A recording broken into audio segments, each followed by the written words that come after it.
आज हम पढ़ने जा रहे हैं यूरोप महाद्वीप के सारे फैक्ट। इसके पहले वाले वीडियो में आपने देखा होगा कि मैंने एशिया महाद्वीप के सभी फैक्ट बताए थे। तो आज हम पढ़ेंगे यूरोप महाद्वीप के बारे में। यूरोप महाद्वीप भी बहुत इंपॉर्टेंट है सभी एग्जाम के पॉइंट ऑफ व्यू से, चाहे आप एसएससी की किसी भी एग्जाम की तैयारी कर रहे हो या फिर रेलवे के भी किसी भी एग्जाम की तैयारी कर रहे हो, सभी एग्जाम के हिसाब से ये इंपॉर्टेंट है, जिसमें जीके आता है और जीके में ज्योग्राफी आती है। तो सबसे पहले हम बात करेंगे यूरोप महाद्वीप के बारे में।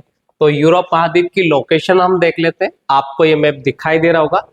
यूरोप महाद्वीप की अगर हम बात करें तो ये आपको आइसलैंड दिख रहा है और ये आपका अटलांटिक ओशन है, ये नॉर्थ अटलांटिक ओशन है।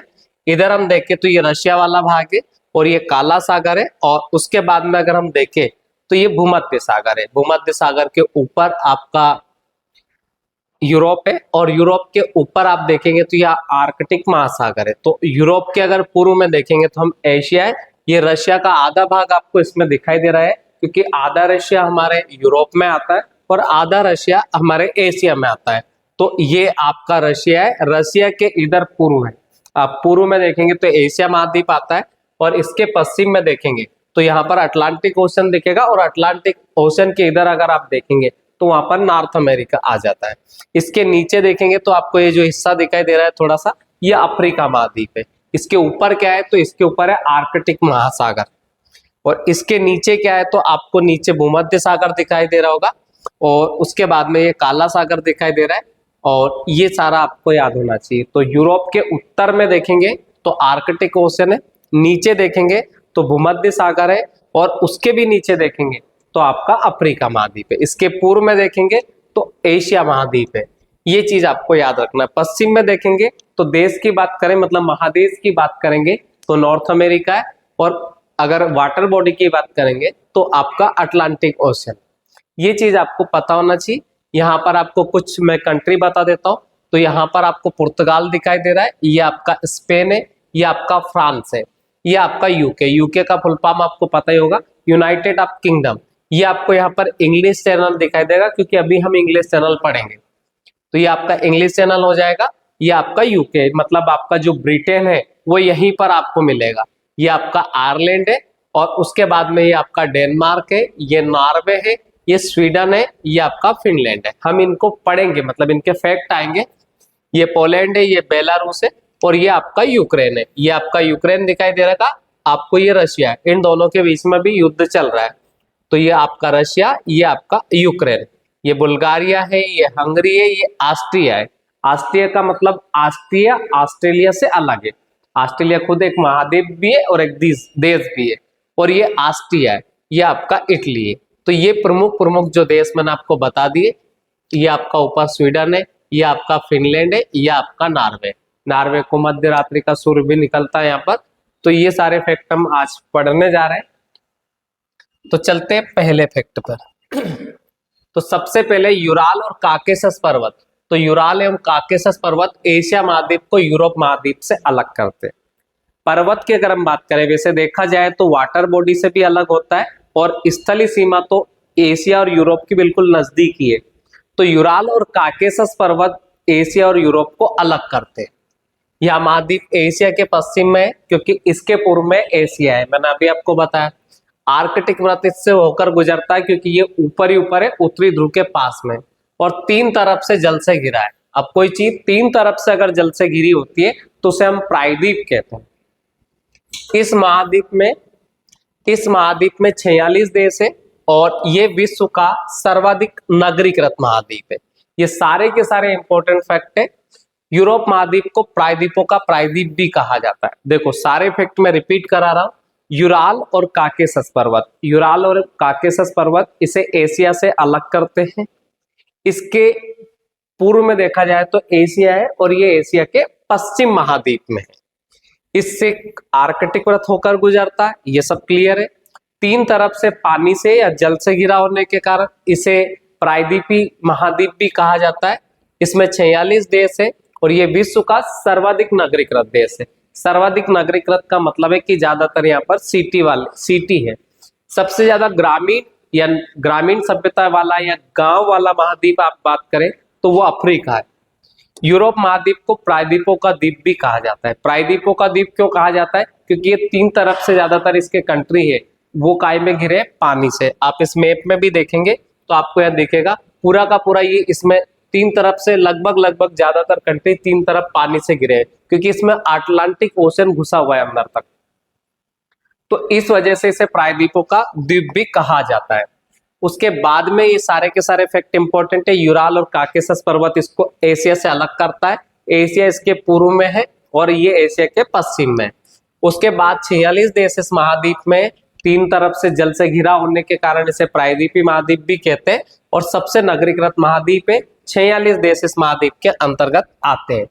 उसके बाद के अगर हम फैक्ट की बात करें कि यूरोप महाद्वीप क्षेत्रफल की दृष्टि से ऑस्ट्रेलिया महाद्वीप को छोड़कर अन्य सभी से छोटा है। मतलब सबसे छोटा तो नहीं, सबसे छोटा है ऑस्ट्रेलिया। ऑस्ट्रेलिया से जस्ट बड़ा है क्षेत्रफल, ये आपको पता होना चाहिए। तो छठे नंबर पर है एरिया के हिसाब से।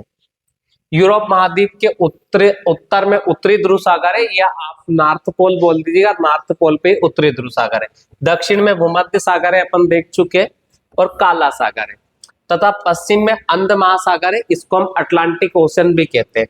तो पश्चिम में इसके अटलांटिक ओशन है, नॉर्थ में आर्कटिक ओशन है, पूर्व में देखें तो एशिया है, और साउथ में अगर हम देखें तो ब्लैक सी है, काला सागर, और मेडिटेरियन सी है, मतलब भूमध्य सागर। यूरोप महाद्वीप की जो सबसे ऊंची चोटी है आपको याद होना चाहिए 5642, एल्बुर्ज जिसका नाम है। तो एल्बुर्ज यहाँ की सबसे ऊंची चोटी है, 5642 मीटर ऊंची है। जबकि एशिया की सबसे ऊंची चोटी है माउंट एवरेस्ट, जो 8850 मीटर है, जो नेपाल में है। और ये एल्बुर्ज जो सबसे ऊंची चोटी है, ये यूरोप महाद्वीप की सबसे ऊंची है, 5642 मीटर। उसके बाद में आपको यह फोटो में दिखाई दे रही है, तो ये यूरोप महाद्वीप की सबसे ऊंची चोटी एल्बुर्ज का फोटो है, जो 5642 मीटर ऊंची है। इसके बाद में अगर हम बात करें आल्प्स पर्वत है, जैसे हमारे एशिया में हिमालय पर्वत है, उसी प्रकार यहाँ पर आल्प्स पर्वत है। यहाँ पर अपन इसकी स्पेलिंग में आपको बता देता हूँ, ALPS है, आल्प्स पर्वत है। माउंट ब्लैक इसकी सबसे ऊंची चोटी है। तो क्वेश्चन आता है कि एशिया की, यूरोप महाद्वीप की सबसे ऊंची चोटी, तो आपको एल्बुर्ज बताना है। जबकि आपसे क्वेश्चन पूछा जाता है कि आल्प्स पर्वत की सबसे ऊंची चोटी, तो आपको बताना है माउंट ब्लैक, 4810 मीटर ऊंची है, जो फ्रांस देश में है। आल्प्स पर्वत की मैटरहॉर्न भी एग्जाम में पूछी जाती है, 4478 मीटर ऊंची है, जो स्विट्जरलैंड और इटली की सीमा पर स्थित है। मैटरहॉर्न इसलिए फेमस है क्योंकि इटली और स्विट्जरलैंड दोनों देश की सीमा पर स्थित है, इसका नाम है मैटरहॉर्न। जबकि आल्प्स पर्वत की सबसे ऊंची चोटी अगर आपसे पूछी जाती है तो माउंट ब्लैक है, और यूरोप महाद्वीप की सबसे ऊंची चोटी पूछी जाती है तो उसका नाम है एल्बुर्ज, 5642। उसके बाद ये आपको माउंट ब्लैक दिखाई दे रही है, 4810 मीटर ऊंची है, ये याद रखना। अब यूरोप महाद्वीप की सर्वाधिक महत्वपूर्ण नदी जो इंपॉर्टेंट है इस महाद्वीप के लिए, उसका नाम है डेन्यूब, 2842 किलोमीटर ये लंबी है। ऑस्ट्रेलिया नहीं, ऑस्ट्रिया, बुल्गारिया, चेक, स्लोवाकिया, युगोस्लाविया, और उसके बाद में रोमानिया से होकर ये बहती हुई यूक्रेन की सीमा के निकट काला सागर में जाकर गिरती है। ये सारा याद नहीं भी रखोगे तो कोई दिक्कत नहीं। ये याद रखना है कि डेन्यूब नदी कौन से महासागर में या कौन से सागर में गिरती है, तो आपको याद रखना है कि डेन्यूब जो है वो ब्लैक सी में गिरती है, काले सागर में गिरती है। और डेन्यूब नदी के ऊपर जो 4 बड़े बंदरगाह है, ये इंपॉर्टेंट है, ये एग्जाम में पूछा जाता है। तो बुडापेस्ट है, बुखारेस्ट है, वियना है और बेलग्रेड। तो ये 4 बड़े बंदरगाह जो डेन्यूब पर है, और इसी वजह से डेन्यूब इंपॉर्टेंट है। तो ये अलग अलग कंट्री में बुडापेस्ट, बुखारेस्ट, वियना और बेलग्रेड, तो ये 4 बड़े बंदरगाह जो डेन्यूब नदी पर है। डेन्यूब नदी यूरोप की इंपॉर्टेंट रिवर है। उसके बाद में अगर हम बात करें, आपको दिखाई दे रही होगी फोटो में, यूरोप की सबसे लंबी नदी की अगर हम बात करें, इसका नाम है वोल्गा, यूरोप की सबसे लंबी। जबकि एशिया की जो सबसे लंबी नदी है उसका नाम है यांगसी, जो चाइना में। जबकि पूरे विश्व की जो सबसे लंबी नदी उसका नाम है नील, जो कहां पर है, तो नील वैसे जनरली नील नदी का उद्गम स्थल है विक्टोरिया झील से हुआ है। पर नील नदी का जो वरदान कहा जाता है वो मिस्र को कहा जाता है। दुनिया की सबसे लंबी नदी नील अफ्रीका महाद्वीप में, और यूरोप की सबसे लंबी वोल्गा, ये आपको याद रखना है। जबकि एशिया की सबसे लंबी की अगर हम बात करें उसका नाम है यांगसी। अब वोल्गा की लंबाई है 3687 किलोमीटर। इसे डॉन नदी में मिला दिया गया है और इसे काला सागर से होकर समुद्री जहाज महाद्वीप के भीतरी भागों में जाने लगे। तो ये आपको याद रखना है कि डॉन नदी में किसको मिलाया गया है, वोल्गा को। यूरोप की सबसे लंबी रिवर कौन सी है, वोल्गा, 3687। उसके बाद ये आपको फोटो में वोल्गा रिवर भी दिखाई दे रही होगी। उसके बाद में अगर हम बात करें यहाँ पर यूरोप महाद्वीप का जो सबसे बड़ा नगर है वो है लंदन। लंदन कैपिटल कहाँ की, तो लंदन के बारे में बस इतना याद रखना है, लंदन कैपिटल है ब्रिटेन की। लंदन टेम्स नदी के किनारे बसा हुआ है, ये भी याद रखना। और 0 डिग्री देशांतर रेखा लंदन से ही गुजरती है, जिसको हम ग्रीनविच मीन टाइम बोलते हैं, GMT। ये कहां से गुजरती, लंदन से। तो लंदन से टाइम आपको दिख रहा है, तो टेम्स से याद रखेंगे टाइम। टाइम कहां से सेट होता है, पूरा का पूरा 24 टाइम जोन अगर हम देखें पूरे वर्ल्ड के, तो वो लंदन से होते हैं। जो देश लंदन के पूर्व में है वहां पर पहले सूर्योदय होता है और समय भी वहां पहले चलता है।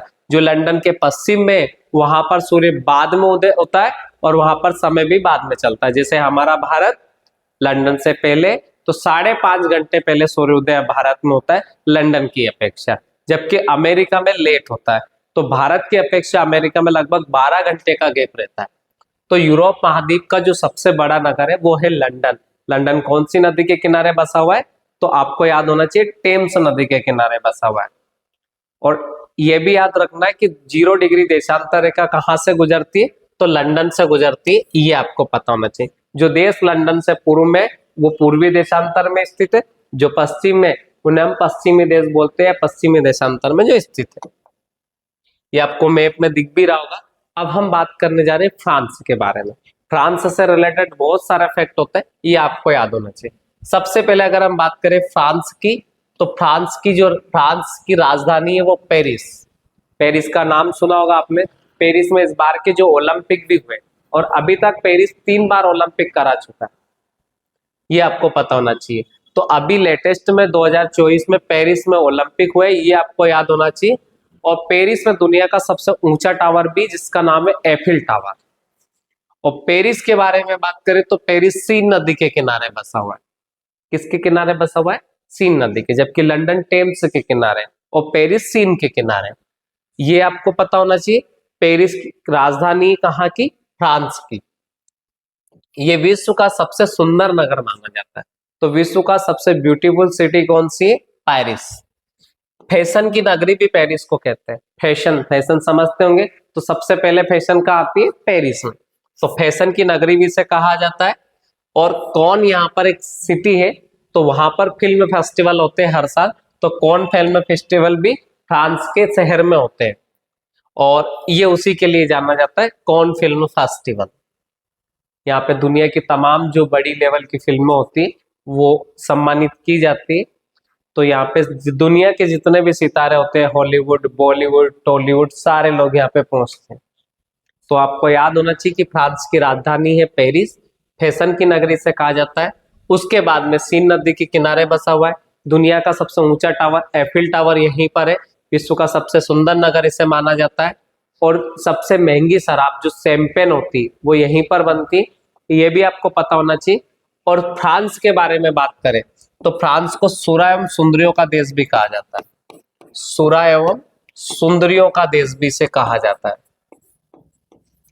उसके बाद में किसानों का देश भी फ्रांस को कहा जाता है।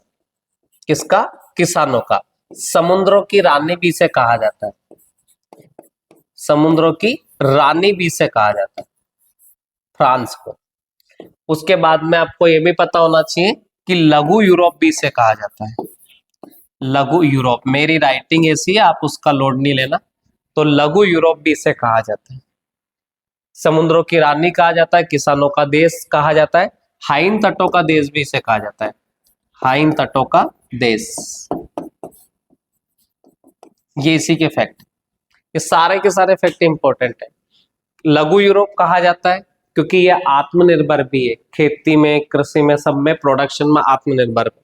सुरैम सुंदरियों का देश कहा जाता है, हाइन तटों का देश इसे कहा जाता है, और किसानों का देश इसे कहते हैं, समुद्रों की रानी इसे कहा जाता है। तो फ्रांस के बारे में सारा का सारा आपको पता होना चाहिए। फ्रांस की राजधानी पेरिस, जो सीन नदी के किनारे बसा हुआ है, विश्व का सबसे सुंदर नगर माना जाता है। इसे फैशन की नगरी भी कहते हैं। कौन फिल्म फेस्टिवल कौन शहर में होते हैं, जो फ्रांस का है। और उसके बाद में दुनिया की सबसे महंगी शराब शैंपेन यहीं बनती है। लघु यूरोप इसे कहा जाता है, सुरैम सुंदरियों का देश इसे कहते हैं, हाइन तटों का देश इसे कहा जाता है, किसानों का देश इसे कहा जाता है, समुद्रों की रानी इसे कहा जाता है। उसके बाद में आपको ये सीन नदी दिखाई दे रही होगी, और ये है आपका एफिल टावर। तो सबसे ऊंचा टावर एफिल टावर। आपने बेफिक्रे मूवी अगर देखी हो तो बेफिक्रे मूवी में भी ये दिखाई देता है। और उसके बाद में आपने पेरिस ओलंपिक देखे होंगे, तो उसमें पेरिस ओलंपिक में भी आपने बहुत बार इसको देखा होगा। तो ये एफिल टावर है, और ये आपकी सीन रिवर है। उसके बाद है यूरोप के यूक्रेन गणराज्य को विश्व का प्रमुख गेहूं उत्पादक क्षेत्र होने के कारण इसे विश्व का अन्न भंडार भी कहा जाता है, या रोटी की डलिया भी इसे कहते हैं। तो विश्व का अन्न भंडार किसे कहते हैं? यूक्रेन को।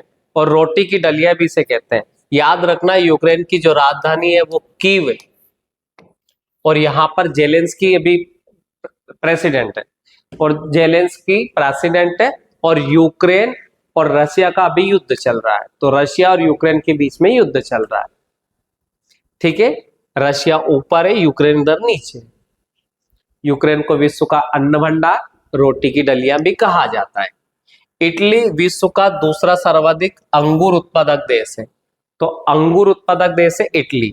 राइन नदी यहाँ की सबसे व्यस्त नदी है, और राइन नदी का जो जलमार्ग है यूरोप का व्यस्त अंतःस्थलीय जलमार्ग है। और जर्मनी में अवस्थित जो ब्लैक फॉरेस्ट है, ये भी राइन नदी के किनारे स्थित है। तो आपसे पूछा जा सकता है कि ब्लैक फॉरेस्ट कहाँ पर है, तो आपको पता होना चाहिए जर्मनी में। कौन सी नदी के किनारे है? तो राइन नदी के किनारे बसा है। उसके बाद में अगर हम बात करें तो फोटो में आपको राइन नदी दिखाई दे रही होगी, ये राइन नदी है।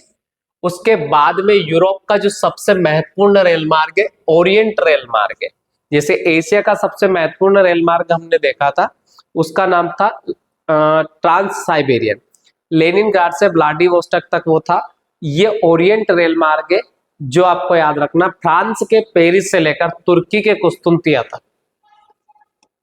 फ्रांस के पेरिस से, ये टर्की है या तुर्की दोनों एक ही चीज है, तो तुर्की के कुस्तुनतिया तक, ये दोनों शहर के बीच में यह मार्ग है। आपको ट्रेन भी दिखाई दे रही होगी, हमने कोशिश की ताकि आपको याद रह जाए। तो यूरोप का सबसे लंबा रेल मार्ग फ्रांस के पेरिस से लेकर तुर्की के कुस्तुनतिया तक है, जिसका नाम है ओरिएंट रेल मार्ग। उसके बाद में अगर हम देखें क्षेत्रफल की दृष्टि से विश्व का सर्वाधिक बड़ा देश रूस यहीं आता है। यूरोप महाद्वीप पे स्थित है। शैंपेन, अभी मैंने आपको बताया था, शैंपेन जो शराब होती है विश्व में सबसे अधिक फ्रांस में ही बनती है, और फ्रांस को सुरैम सुंदरियों का देश भी कहा जाता है। यूरोप के अधिकांश देश तीन ओर से सागरों से घिरे होने के कारण इसे प्रायद्वीपों का महाद्वीप भी कहा जाता है। ये भी हम पढ़ चुके, ऑलरेडी आपको समझ में आ चुका है, क्योंकि जो तीन जगह से घिरा होता है, तीन तरफ से पानी से घिरा होता है, ऐसी जगह को हम कहते हैं प्रायद्वीप। तो ये सभी तरफ से पानी से घिरा है, इसलिए इसे प्रायद्वीपों का महाद्वीप कहते हैं। उसके बाद में अगर हम देखें यूरोप के फिनलैंड को झीलों का देश कहते हैं। अपन ने फिनलैंड देखा था, यूरोप में ऊपर ऊपर आपको दिखाई दे रहा था, तो फिनलैंड को क्या कहा जाता है? झीलों का देश। यूरोप का ब्लैक फॉरेस्ट और हार्ज पर्वत, जो भर्तियोस पर्वत है, ये भी आपको याद रखना है। इटली को यूरोप का भारत कहा जाता है। जैसे भारत एक कृषि प्रधान देश है, भारत में हिमालय पर्वत है, भारत में गंगा नदी, उसी प्रकार यूरोप महाद्वीप का कृषि प्रधान देश है इटली। इटली में भी एक पो नदी है, उसको वहां की गंगा कहते हैं। जैसे भारत में गंगा नदी है, ऐसे कैसे इटली में पो नदी है, तो पो नदी को इटली की गंगा कहते हैं। और उसके बाद में जैसे भारत में हिमालय पर्वत है, उसी प्रकार वहां पर आल्प्स पर्वत है। तो यूरोप का भारत किसे कहा जाता है? इटली को कहा जाता है, क्योंकि ये भी भारत की तरह कृषि प्रधान देश है और यहाँ पर भी हिमालय की तरह आल्प्स पर्वत है। यूरोप में जल विद्युत का सर्वाधिक विकास इटली और स्वीडन में। तो ये याद रखेंगे कि सर्वाधिक जल विद्युत कहाँ उत्पादन होता है? इटली में और स्वीडन में। जबकि एशिया में हमने पढ़ा था जापान में। फ्रांस को हाइन तटों का देश इसे कहा जाता है। क्या कहा जाता है? हाइन तटों का देश कहा जाता है। जबकि फ्यार्ड तटों का देश नॉर्वे को कहते हैं। तट होते हैं, अपन जब तट पढ़ेंगे तो मैं आपको समझाऊंगा हाइन तट कैसे होते हैं और फ्योर्ड तट कैसे होते हैं, रिया तट होते हैं। तो अभी हाइन तटों का याद रखना है। हाइन तटों का देश किसे कहा जाता है? फ्रांस को। फ्यार्ड तटों का देश किसे कहा जाता है? नॉर्वे को। ये इंग्लिश चैनल है। इंग्लिश चैनल फ्रांस और यूके को अलग करता है। ये आपको पता होना चाहिए कि अगर आपने एक मूवी देखी होगी शिद्दत, तो उसमें सन्नी कौशल इसी इंग्लिश चैनल में कूदता है। और आपको ये याद होना चाहिए कि इंग्लिश चैनल की अगर हम बात करें तो आपको यूके में है, यूके और फ्रांस को जोड़ता है। ठीक है, ये आपको याद होना चाहिए। तो इंग्लिश चैनल एक वाटर बॉडी है जो फ्रांस और यूके को जोड़ता है, ये अलग करता है। गल्फ स्ट्रीम जो है गर्म जलधारा है, इसे यूरोप का गर्म कंबल कहा जाता है। गल्फ स्ट्रीम जो जलधारा है जो गर्म वाले अक्षांश की तरफ से ठंडे अक्षांश की तरफ चलती है, तो ये गर्म जलधारा है। तो गर्म जलधारा होने के कारण यूरोप का गर्म कंबल के नाम से इसे जाना जाता है। स्विट्जरलैंड को यूरोप का खेल का मैदान कहा जाता है। स्विट्जरलैंड को यूरोप का खेल का मैदान इसलिए कहा जाता है क्योंकि यहाँ पर आल्प्स पर्वत का अच्छा विस्तार होने के कारण। यूरोप का जो मरीज है इसे तुर्की को कहा जाता है, ये आपको पता होना चाहिए। और ये काला सागर और भूमध्य सागर के मध्य में स्थित है। और मरमरा सागर तुर्की के एशियाई भाग एवं यूरोपीय भाग को अलग करता है। मरमरा सागर कहाँ है? तो तुर्की के पास में। तुर्की की जो राजधानी वो है अंकारा और यूरोपीय भूभाग पर स्थित है। अब तुर्की बाउंड्री पर है, बट आपको पता होना चाहिए कि जो तुर्की की कैपिटल है उसका आजकल नाम चेंज कर दिया, तुर्की इसको बोलते हैं। तो इसकी जो कैपिटल अंकारा है वो यूरोपीय भाग पर स्थित है। उसके बाद में आल्प्स पर्वत का जो सर्वाधिक विस्तार है वो स्विट्जरलैंड में, ये मैंने आपको बता दिया। इसीलिए स्विट्जरलैंड को यूरोप का खेल का मैदान कहा जाता है। इटली और स्विट्जरलैंड के बीच में ग्रेट सेंट बर्नार्ड दर्रा है, जबकि ऑस्ट्रिया और इटली के बीच में ब्रेनर दर्रा है। ये आपको याद रखना, ऑस्ट्रिया और इटली के बीच में ब्रेनर दर्रा है। ग्रेट सेंट बर्नार्ड दर्रे की अगर हम बात करें स्विट्जरलैंड और इटली के बीच में। उसके बाद विश्व का सबसे लंबा भूमिगत रेलवे जो मार्ग है वो लंदन और पेरिस के बीच में। तो विश्व का सबसे लंबा भूमिगत रेल मार्ग लंदन और पेरिस के बीच में। पो नदी को इटली की गंगा कहते हैं, ये मैं आपको बता चुका हूं, क्योंकि इटली को यूरोप का भारत कहते हैं। वहां पर हिमालय की तरह एक आल्प्स पर्वत भी है। उसके बाद में फ्रांस की जो सीन नदी है इंग्लिश चैनल में गिरती है, ये भी आपको पता होना चाहिए कि सीन नदी के किनारे तो फ्रांस बसा हुआ है, टेम्स के किनारे लंदन बसा हुआ है। तो आपसे पूछा जा सकता है कि जो सीन नदी वो कहाँ पर गिरती है, तो आपको पता होना चाहिए कि इंग्लिश चैनल में गिरती है। फ्रांस को भूमि और जलवायु की दृष्टि से लघु यूरोप कहा जाता है। फ्रांस यूरोप का एकमात्र ऐसा देश है जो खाद्यान्न उत्पादन में आत्मनिर्भर है। किसानों का देश भी फ्रांस को कहा जाता है। समुद्रों की रानी भी फ्रांस को कहा जाता है, ये मैं ऑलरेडी बता चुका हूँ। नॉर्वे के स्वेलबोर्ड में अंतरराष्ट्रीय बीज भंडार है, ये भी आपको पता होना चाहिए कि अंतरराष्ट्रीय बीज भंडार कहाँ पर है। तो अंतरराष्ट्रीय बीज भंडार है नॉर्वे के स्वेलबोर्ड में। ठीक है, तो किसानों का देश फ्रांस को कहा जाता है। समुद्रों की रानी भी फ्रांस को कहते हैं। स्वेलबोर्ड कहाँ आता है? तो नॉर्वे में। नॉर्वे को मध्य रात्रि का सूर्य भी कहा जाता है, क्योंकि मध्य रात्रि में सूर्य कहाँ दिखाई देता है? नॉर्वे में।